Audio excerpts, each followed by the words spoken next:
So I'm going to be very calm because I don't want them going out to the press and saying that I was anything but calm. So I was extremely calm, very much like I am right now. I was so calm. You all saw me minutes later. I was at a news conference. I was extremely calm. The narrative was I was screaming and ranting and raving, and it was terrible. What was my tone yesterday at the meeting? Very calm. What was my attitude yesterday at the meeting? Mercy's right. Kellyanne's right. You were very calm. I'm an extremely stable genius. You know, he didn't ask me, but I think he's calm.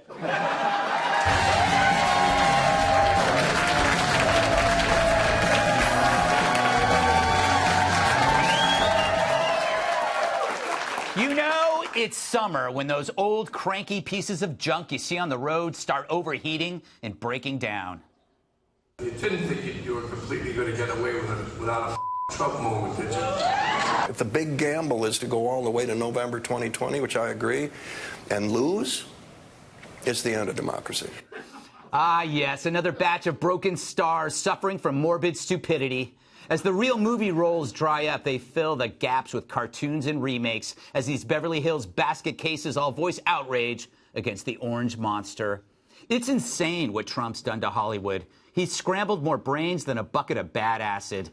So now all they do is spew identical nonsense, exchanging one script for another. Look at the transformation. This was Jim Carrey before Trump. It was insane. I mean, it was unbelievable. But, you know, the Penguins were happy, so that's all I cared about. This is him after Trump. I can easily re-retire, have money, and even when I'm older, I can eat my whole fist. Wow. This was Jeff Daniels before Trump. Movies are king, but not really. You know, television is really coming right into our living rooms in a way that it never has before. This is him after Trump. Camera whiskey, we got it here, and go let Scrap fries to make the wedgie he wants to make. And abracadabra. If Jetsons, boom, jam bands. This is Robert De Niro before Trump. We're not anti-vaccination. We're just, we just want safe vaccination. And this is him after Trump. Parrot hammock, different looking chalice. Wood.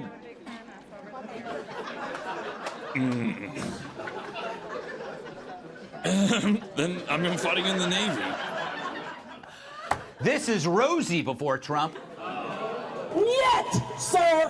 Niet! Niet! Niet! This is her now. Niet, sir! Niet! Niet! Niet! See?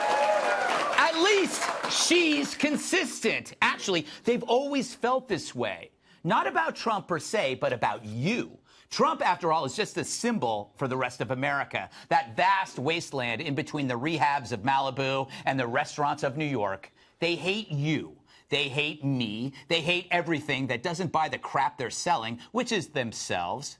Maybe it's time we return the favor. How about an honest tourist guide for Hollywood?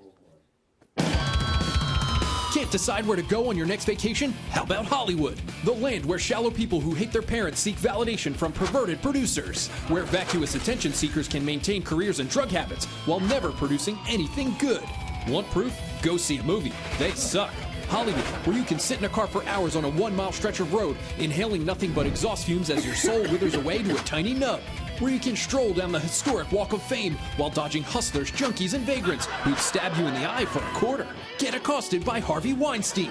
Have your car parked by a valet who claims he's an actor but hasn't had a role in years, which is why he hates your guts. Meet desperate parents of child actors who'd sell their kid's soul for a bit part in a rap video. Gawk at plastic-faced celebrities as they preach about environmental toxins, while simultaneously pumping their bodies with enough silicone to caulk a swimming pool.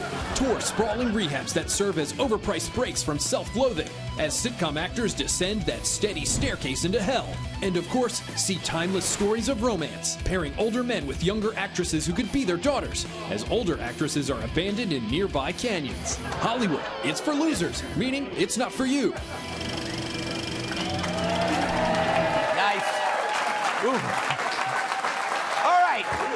It's our It's sad, though, when you find out people you thought were talented were just lucky and stupid. You realize their intellectual growth stunted the moment they decided to chase the spotlight. Actual thoughts were replaced by one refrain, me, me, me. So as stardom fades, they return to that barren yard in their brain where wisdom was supposed to be, and they find nothing but the same thoughts they had when they were 15. Their opinions are literally childish. But the politicians are right behind them. After the collusion narrative collapsed, the cries for impeachment only increased. The recalcitrance of the president and his lawless behavior is making it more and more difficult to ignore all alternatives, including impeachment. I see a lot more people that believe that impeachable offenses occurred. Ignoring subpoenas, obstruction of justice. Yes, these could be impeachable offenses. Ugh. They're so dumb they can't even see how dumb they are. Because impeaching Trump isn't just impossible, it's suicidal. They fail, he's a folk hero. They succeed, he's friggin' Paul Bunyan. And then you get Pence. And Pence is not exactly a liberal. The guy is so conservative, his flag pin wears a flag pin. Meanwhile, how's Trump handling it? Well, he's got bigger issues, like when he thought the sun was in his eyes. You know, I thought that was the sun in my eyes. It's these stupid lights, these people. I mean, what are they doing? Is there any way they can turn those lights down, folks? Crazy. You've got a thing called the sun. We like the sun better than the artificial nonsense. He's pro-sun. That's good. And that's a lot of people. That's a lot of people. Looks like the Academy Awards used to look before they decided to go political against us. Now the Academy Awards is, I don't know what that sound is, but I agree completely. But you know, he's had such an easy life. I had such an easy life. People say, I had such an easy life. Who the hell knew it was going to be this difficult, but I love it. You know, he's right. Think about how different politics is from real life or his life. In real life, if you were going to meet with someone to discuss work, you wouldn't first publicly accuse him of a crime. But that's what Nancy did to Trump before that infrastructure meeting. I think he handled it well. I don't think Nancy Pelosi understands the deal. It's too complicated, but it's not a complicated deal. She's a mess. Look, let's face it. She doesn't understand it. I don't want to say Crazy Nancy, because if I say that, you're going to say it's a copy of Crazy Bernie, and that's no good. Crazy Nancy. I have been watching her for a long period of time. She's not the same person. She's lost it. It was sad when I watched Nancy all moving, the movement in the hands and the craziness. And I watch it. That's, by the way, a person that's got some problems. How can you not re-elect that? So all this insanity swirls around him, and he's still presiding over good stuff. You got a boom economy, historically low unemployment, a world in which our enemies feel the gaze of an awakened giant. But I felt for those farmers at the presser. That guy behind Trump expected this thing to last maybe 10 minutes, so he thought, after drinking that 32-ounce big gulp, I'm going to wait to go to the bathroom. Then 10 minutes became 45.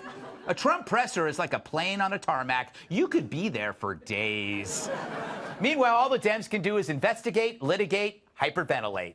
With Hollywood at their side and the media egging them on, it truly is a new movie, a stop-action classic, a sequel, if you will. Call it Dumb and Dumber and Dumbest of All. Period.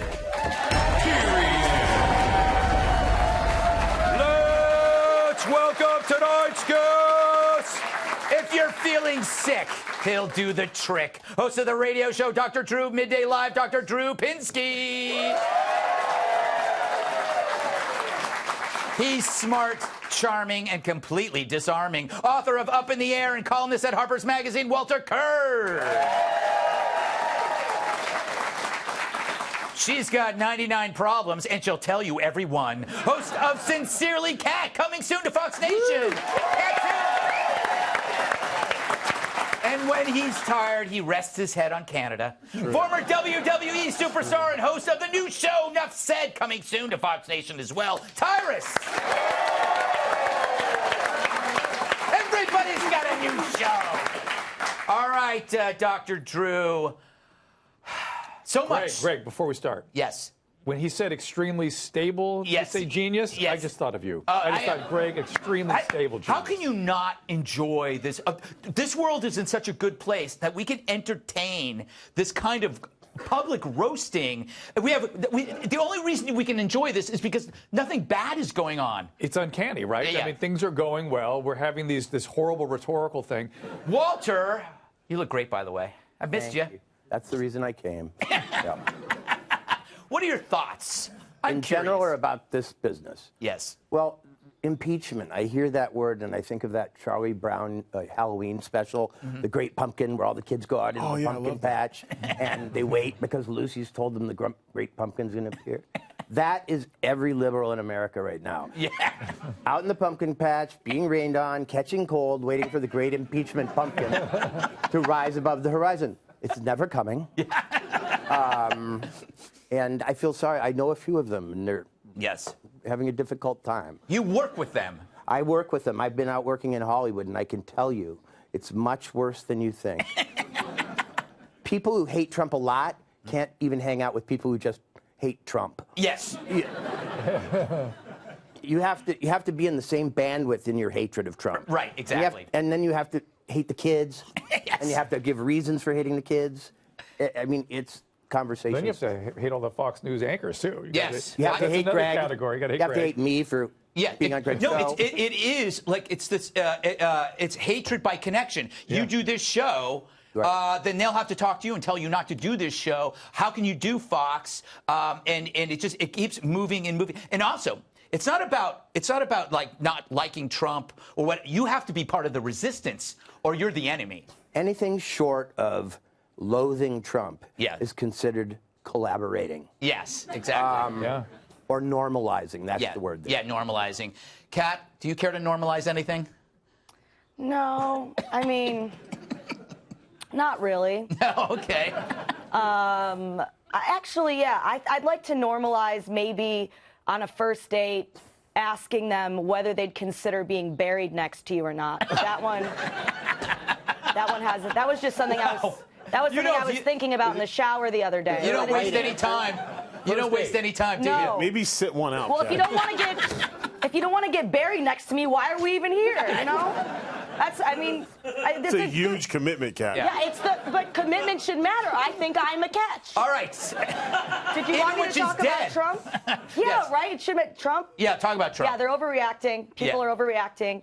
I like though when people hate me for working at Fox News, which many do. Yeah. Because then I can just say, oh, they hate me because of where I work, and I don't have to think about any of the other reasons why they might hate me. You get a lot of that, don't you? Yeah, well, I got to stop asking people if they want to be buried next to me. Yes. Last word to you, Tyrus. Isn't Trump becoming basically America's favorite uncle? Yeah, I don't know about that, but I'm shocked. You guys have people who are mad at you because you work at Fox News? Never happens to you, does it? No, because, I mean, well, I got a great card. Yeah. You work at Fox. Oh, because I'm black, right? Then they don't know what to do. No, we love that you're gainfully employed and you're not selling drugs. What? What'd you say? No, excuse me. And they blow up. It's phenomenal. Like this secret, especially in California. And that video, boy, that was rough, but it was kind of dead on. Like it was, and I grew up in California. It is like that where there's like this secret society of like, hey, join the resistance. But there's also this one like, hey, Tyrus, you're doing a good job. Yeah. Is Greg really that short? Yeah, he is. So it's a weird. I don't think it's as many of the hate. It's just you're stuck. They're all in one place. Right. You're trying to write a TV show and surrounded by people talking about feelings and voices and stuff. And Trump tweeted something the other day. My God, stop working so we can read it. Like it's a small group. The rest of America's doing just fine. I have a feeling too when people see you and don't like Fox, I don't think they confront you, Tyrus. No, they don't. What they do is they say, "Oh, you work at Fox? Yeah. Yeah. Cool. Yes.